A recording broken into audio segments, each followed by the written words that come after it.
Subscribe to our channel by clicking the subscribe button. Click the bell button and enjoy the latest uploads from our channel. Now our next property is metallic property या फिर electropositive nature. जो भी element ज्यादा metallic होता है वो ज्यादा electropositive होता है नेचर में। तो एक पीरियड की अगर हम बात करें तो उसमें मेटालिक प्रॉपर्टी जो है वो डिक्रीज होती है।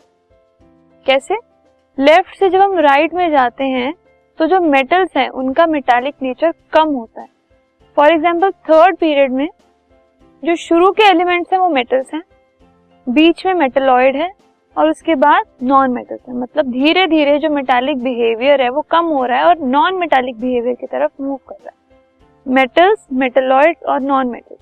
तो इसका मतलब मेटालिक प्रॉपर्टी जो है वो कम हो रही है लेफ्ट से लेकर राइट में।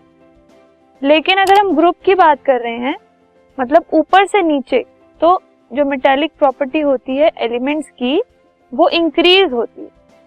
Carbon, silicon, germanium, tin, lead. ऊपर से नीचे अगर हम देख रहे हैं, कार्बन एक नॉन मेटल है, सिलिकॉन, जर्मेनियम मेटलॉइड्स हैं, टिन और लेड मेटल है। ऊपर नॉन मेटल फिर मेटल। तो मेटालिक प्रॉपर्टी क्या हो रही है? इंक्रीज हो रही है।